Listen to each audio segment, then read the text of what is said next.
You're listening to No Early GGs.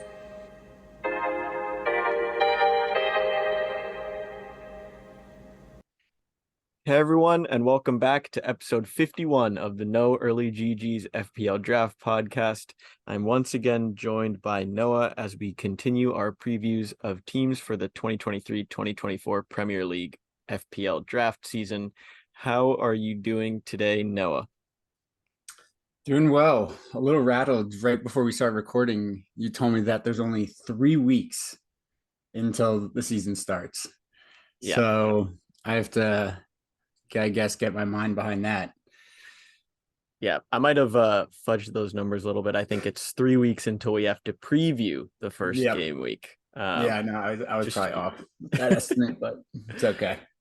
It's close enough. Yeah, it's enough to get me excited, and we're gonna have to do a mock draft soon, and then we'll actually have to do our real draft. I feel like the day after or something. Oh Who yeah, we knows? have to start figuring out dates for that. That is going to be It's all on you, tough. commissioner.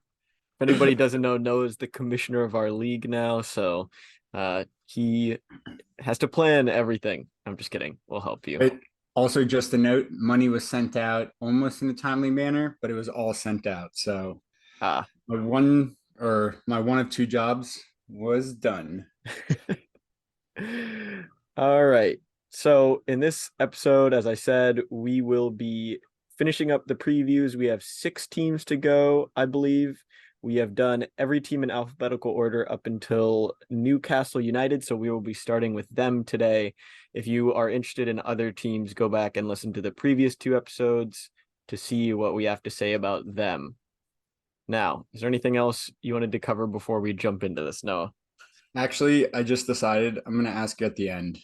Oh, yeah, So, but okay. yeah, Yeah, stay tuned. Noah had some big question surprise for me that he was gonna jump on me early in the episode. He didn't say when, but now it's coming at the end. So I guess you have to stay tuned for that. All right. Let's jump in with Newcastle United, who are in the Champions League this year. I don't think many people thought that we would say that this year, even though they did get bought by the Saudis. They do have 2 new signings so far, and I'm assuming they're going to make more, but the big one is Sandro Tonali from AC Milan. It was a huge fee, and I think he just straight up takes Sean Longstaff's place, which I think most people were probably expecting them to upgrade that position. But do you see Tonali as an FPL asset, as he's the newest Newcastle member in FPL draft? So, if I'm being honest, I'm not exactly sure what position he plays. So, I don't know him very well. So is he like a center defensive mid or just like center mid? So this is how I'm thinking about it going in. So their midfield 3 last season was Bruno Guimaraes, Joe Linton, and then Sean Longstaff. I think what's going to happen is Tonali will be the 8 while Guimaraes will be the 6, or they'll kind of sit next to each other Mhm. and let Joe Linton just kind of like run around as he does best. He did have 2 goals and 7 assists last year in the Serie A for AC Milan, I believe. So there are some attacking numbers there. I'm very interested. I don't watch AC Milan all that much. I think we're kind of exposing ourselves here, but Mhm. this is a Premier League podcast. I'm interested to see how many of those assists come from set pieces, because obviously Trippier will be taking those from him. Yeah, So and now okay, so now that I have that background, I don't know how much of an asset he'll be in the draft yeah, I agree. because also, what's his name? Joe Willock plays in that center mid position sometimes. Yeah. And I mean, he played well last season, especially with, their wingers who I'm trying to think of right now. I'm sorry, with Isak and Wilson and who else is up there? Like St. Maximin, Almiron, um, Almiron. Anthony So Gordon. Gordon, I mean, yeah, and then possibly Harvey Barnes. So Oh, yeah. The with all rumors are that, coming out. well, that one, I don't know. It was a little bit more than a rumor. My dad sent me an article where it was pretty much like almost signed, but then I think yesterday I saw something a little bit different, which we'll get to at the end. But yeah, so all that being said, I probably I might take Tenali in the draft, but I'm not gonna take him early for sure. Yeah, he, as all new players are, I mean, I think there's a little bit of hesitancy with drafting them. And that's the reason Holland wasn't taken first immediately in the Yep. draft last year. So you always have to take that with a grain of salt. I think he is worth a flyer, like fifth mid, if you do think that Newcastle will continue this resurgence. I am interested to hear what other players you would take. So Trippier, I think, will be the first defender off the board. I believe we mentioned that. Botman, I had last year, and I would love to have him again. I think there was some outrage in the regular FPL, or not outrage, but he's priced really low in regular FPL. So Hmm. I'm interested to see if that impacts like where they think he'll be drafted in their draft rankings.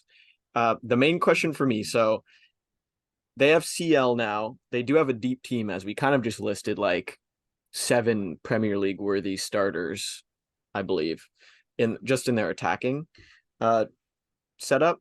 So Isak or Wilson, I think, is the main question. Which of those two would you rather draft? Wow.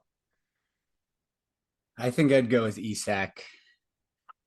Yeah, I and it's no, I'm not trying to slander Caleb Wilson at all. I like him a lot, but he is a little bit injury prone. He's getting up there in age, and Isak looked incredible. I'd be happy to have either, but if it was down to those two, I'd go Isak. yeah. I'll end this Newcastle segment off with I don't think I would draft Wilson again, just Say because that of now. that stress of not knowing whether he's going to start. I mean, we did see he scored 18 goals last season, Sheesh. Yeah. which is a lot for someone that didn't start regularly for half of the year. And Isak had some pretty incredible assists, goal. I don't want to say incredible. I just remember the one where he dribbled down the whole sideline. I forget which teammate I that was was. thinking about that. I was literally um, thinking about that right now. and so he's definitely an interesting player. I would definitely rather have Isak, but I'm also interested to see if they play together. Yeah, I But think they they have should. Champions League, so I think they're going to be splitting their time Mm, there. I that's guess it really actually depends which that's a player good point. how prefers in what competition, for sure. Yeah, All right, interesting. let's move on to Nottingham Forest. The so they lost a bunch of players, which they naturally would have to do since they had about 50 people on their team. Andre Ayew, Jack Colback, Lingard, a bunch of players that weren't FPL relevant for the most part. They did. Whoa, what do you mean Lingard? Okay. In the last year, not FPL relevant. Chris Wood did sign permanently from Newcastle. He wasn't, I forget if he was injured, but he wasn't in their starting lineup because Awani was playing so Mhm. well at the end of the season. I expect them to start with him up there again. The only news I really had written down for them is that Brennan Johnson's a mid now, which we have already talked about, but it does raise his value for me. So we can get into the debate about whether you're going to draft him or not this year, but I think he is the only player on their team that I am actually considering in the draft right now. Are you? Are you not forgetting about one other person? You're Sorry, talking and about realize, more. Are you talking about Morgan Gibbs White? yeah, I think I I wrote this down before I watched how good he was at the Euros U21s. yeah, I didn't even mean to ask it like that, but no, Gibbs White I'd consider. Towards the end of the season, he was on every free kick. He was Mm-hmm. taking the penalties, and he was also outperforming Brandon Johnson. So I would target him first. And I think I don't know. I There's something in the back of my head about Brennan Johnson telling me not to draft him again. Mm-hmm. It's probably mostly because of you. Uh, Um, but Amoni, I think I would consider him too. Again, just with the forward situation, And then this actually came up naturally, but I did see a rumor that Willian is actually a free agent and Forest is targeting him. Interesting. Yeah, that seems like a Forest signing, to be quite Hmm. honest. Yeah, Uh, I think he would do well too. yeah. Would you rather have Gibbs White or any of the Newcastle midfielders that we kind of just talked about? So Gibbs White or Joelinton, Willock, Almiron, Denali, Almiron, Guimaraes, or Gamarish, ASM. ASM. Dude, I think I he's top three for sure out of that group.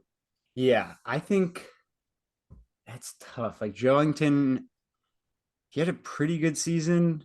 I don't remember Yeah, exactly. I don't know. There's a lot of guys there though. That's the issue. Almi unbelievable first half of the season. Then he kind of tinkered off towards the end. yeah, I think Gibbs White would be up there for me. yeah. I think he is. I mean, considering we don't know how Newcastle lines up, I think he would be the first person I draft out of any of those players. I Yeah. know that they're like Joelinton does score a good amount of goals and gets a decent amount of assists, but I don't know. I can't put my mind past how bad he was at the start of his Newcastle career, which I think I should forget about. Um, No, as forward, I don't know yeah, what it was, but he's not a forward. yeah. So I think Gibbs White is the most attacking out of any of those players. Like he basically plays center forward, false nine for them Yeah. sometimes. So he is really, really good. So I did actually have him last year, so it would be a return for him. All right. Let's move on to Sheffield United. I think this is the last of the promoted teams.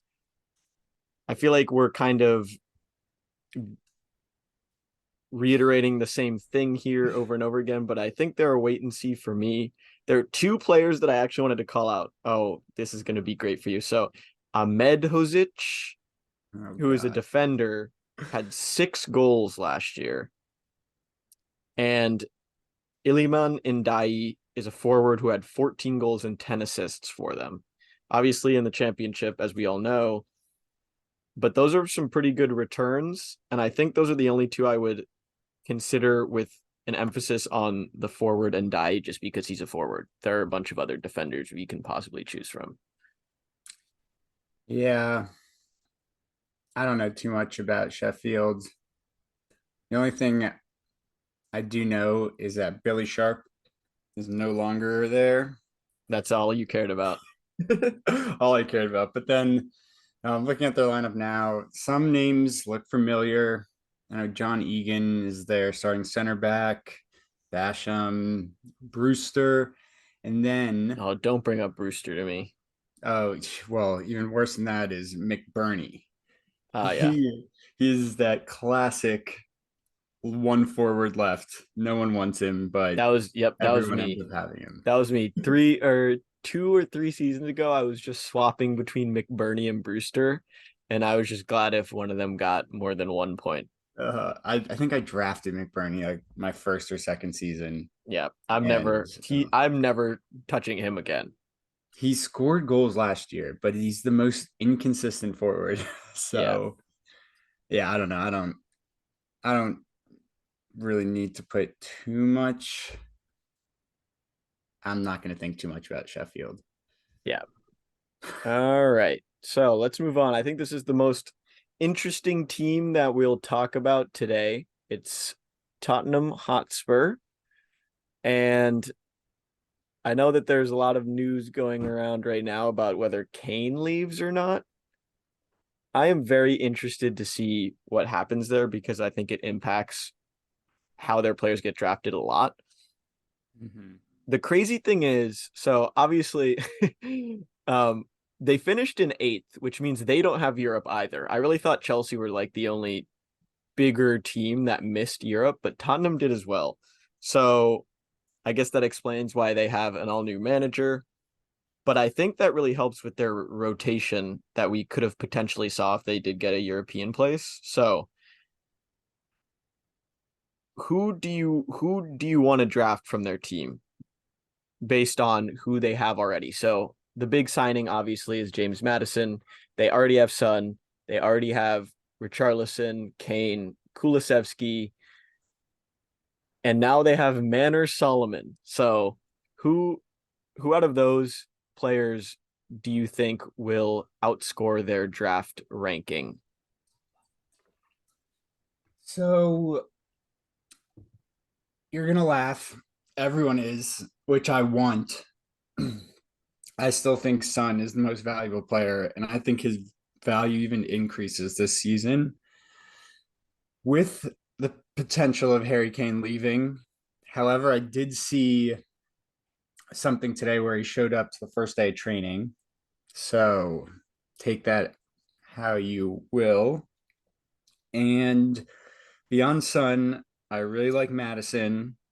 I like uh uh why am I blank? Kulichevsky. Kulusevski. Let's abbreviate it to Kulu. Kulu. That's how I usually said during the season. But no, Kulichevsky, Madison, Son. I don't like Richarlison at all. He is a midfielder though. I don't know. What do you think about Richarlison? He's Yeah, I think he's a no draft for me. I just don't really see. Well, first of all, he wasn't very good last season for them. I do think he will improve, but they have more players now. Um, and I do want to highlight, I think Madison is one of those players that I would potentially reach on. I think I had him 3 seasons ago and he was good. And I think being in a team like Spurs where they have this new attacking coach and he creates a lot of chances, and I think Kane will finish those more than Iheanacho. Sorry to say that to you, but um, yeah, I'm interested in this Spurs team a lot, especially because they don't have Europe and they probably won't be rotating as much. I think the main thing for them is, do they sign defenders? Because I think that was the main thing that we were kind of harping on them for last year. oh yeah. And so I don't, Yeah. until they sign defenders, the only player in their like defensive setup that I would consider is their goalie, just because there's 12 of us and there's a limited amount of goalies to go around. Um, Uh so yeah, that their the rest of their summer heavily dictates how I consider their players, but Madison, Son, Kane, I think would all be targets for me, and then their goalie as well for right now. yeah, I hated their defense the last few games last season. I was watching those games and they just looked horrible. But I don't know, like that if they play the same formation with that wing back, I really like Pedro Porro. He picked it up towards the end of the season. Yeah, he was And terrible, but in like the when he first first couple came, games, yeah, like yellow cards, maybe an own goal in there. But yep, he really did pick it up. I think he was also on free kicks. So that adds value. And I don't want to say even the other side because I think Regulon is still on yep, Spurs. he is. Okay, so he's back, I guess, for now. And I didn't think he was that bad. I was kind of shocked that he went out on loan last year, but I can see him and Emerson Royale splitting time. They just have so many defenders, which doesn't make sense. Like those three center backs they rotate, like Ben Davies, Romero, Dyer, Sanchez. I yeah, I don't. I'm not excited about Spurs defenders. I feel like Romero and Dyer are like the main two center backs, but I'm gonna hold off on them.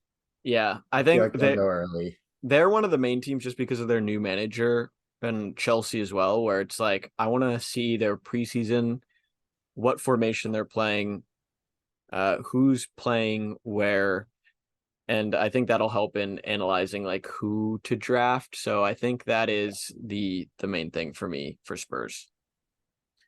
All right, let's end these previews with two duds.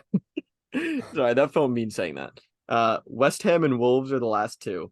So West Ham obviously won the Conference League. I believe that means they're in Europa League, right? Yeah, I think so. Yeah. So, and to follow that up, they've made no signings and they let Masuaku and Lanzini go. And it looks like, I mean, Declan Rice isn't official yet, but I'm assuming that that is happening. So that's a lot of losses. Obviously, they can reinvest the Rice money, which sounds really weird to say, but I think they're a hard avoid for me, other than probably Jared Bowen, who you love. So Mhm. I'm interested to hear your thoughts on this team because you always seem to be positive about them. Yeah, I don't know what it was, but I still like a few players on West Ham. They tend to surprise us. But where did they finish? They finished. Oh, Was it I in the just had bottom this. half? Yeah, well, yeah. I just closed out the standings, but I'm pulling them up right now. So they Right. finished in 14th. And I said Okay. dud, but they only finished 4 points behind Chelsea. So that No, I I take think that you're back. accurate. Yeah, you're good. Okay, so I think West Ham actually has the most forwards, maybe even in the system. They could have the most forwards. But I'm curious about Danny Ings, Cornet, Antonio, and Skamaka. Skamaka did play in a preseason game the other day, Yep. so he's probably back and healthy. He was injured towards the end of last season, and then I don't think, he earned a spot back or whatever. Antonio, I don't know. But Cornet was like when they released their new jerseys, he was like front and center. It was three of them. I think it was Mm. Cornet, Bowen, someone else, but Cornet was right in the middle. So that makes me think he's in their plan for next season.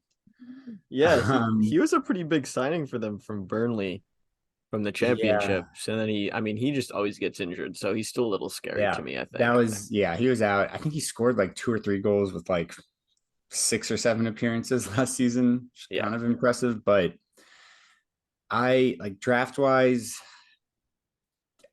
Jared Bowen, I still like, and maybe I could get him at a good time because he didn't have the greatest season last year. And then I think the only other player that I'm kind of excited for is Paqueta, because I Yeah. just think he's really good. Yeah. And then, and honestly, forward wise, I would pick Danny Ings. I think he's a really good forward. Out of those four, you would only pick Ings. Yeah, well, I think Cornet's a midfielder. So out Ah, of yeah. So the Ings, three: Ings, yeah, Skamaka, Ings, Antonio. Who are you yep, picking? yeah, Ings. You're picking. Okay.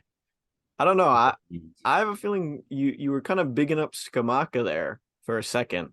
I feel like he might be the one. I think he has the most potential, but I don't know. I mean, Danny Ings is just such a natural scorer.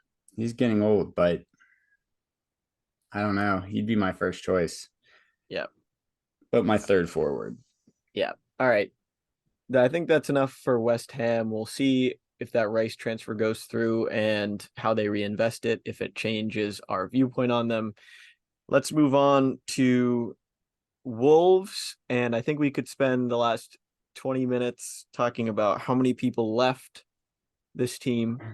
So they have Joao Moutinho, Diego Costa, Adama, Ruben Neves, Nathan Collins, Connor Cody, and that's not all of them. That's kind of just the main players that we've seen start over the years. They brought in someone named Tom King on a free from Northampton Town. I don't think he's really going to be an asset. And then they have Boubacar Traore, who was on loan last season and isn't really an FPL worthy addition. So For a second, but FPL, You said Boubacar Traore. yeah, They need a Traore. yeah, they always need at least one. Um, is there anybody on this team that you would draft other than Jose Sa? Wow, that Um, was a deafening silence. yeah, just Jose Sa, and I mean, I wouldn't even be excited about him. He was one of the high scoring He was, which is keepers. why I think he still is in consideration. I mean, he is a Yeah, starting goalie, so there's no reason for them to drop him. I mean, is Eight Nori still there? I believe so. Everybody says that I love him because I pick him up every like once in Uh, a while. Um, Um, yeah, I think the only other player on their team that like sparks any inspiration in me is Pedro Neto, but I also feel like he can't do it by himself, which it seems like he kind of would be doing out there. yeah, and maybe I think they have that one other forward, that really tall guy. Oh, Cannot pronounce his name. oh yeah, I'm not even gonna try either, but I know who you're talking about. He's super tall, and I And he got think injured in training, like his first training when he got transferred. yeah, it might have actually been in a game. I remember him starting one game and getting injured. I think he like tore his ACL or something. Oh, Um, but yeah, actually, I said only saw, but if that forward Kalaj, it starts with a K. You guys know who I'm talking about. If he's available like late in the draft, just because nobody's actually ever seen him play for Wolves, I think I would take him as a flyer, like why third not? starting forward, right? I mean, the other Yeah. option, the other options are Raul Jimenez and Fabio Silva, which I don't know. I would rather Well, start myself up there. I don't. Jimenez, yeah, unfortunate. Ever since his head injury, had not Yeah, looked the same. But I don't know. I'll keep an eye on him too because I feel like, I mean, he's good forward. Maybe he'll bring it back this year. yeah, Someone's gonna draft him way too early though. That's the thing. yeah. I agree with that. All right. So that actually concludes our previews. So, what is this big question that you had for me? Okay, so I was just scrolling through my phone today and I Hmm. saw this huge post about a few potential transfers.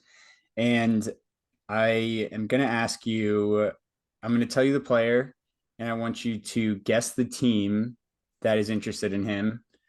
And if you already know the team, then I want you to tell me if you think it's like plausible, you think it's going to happen, NFL play. Okay.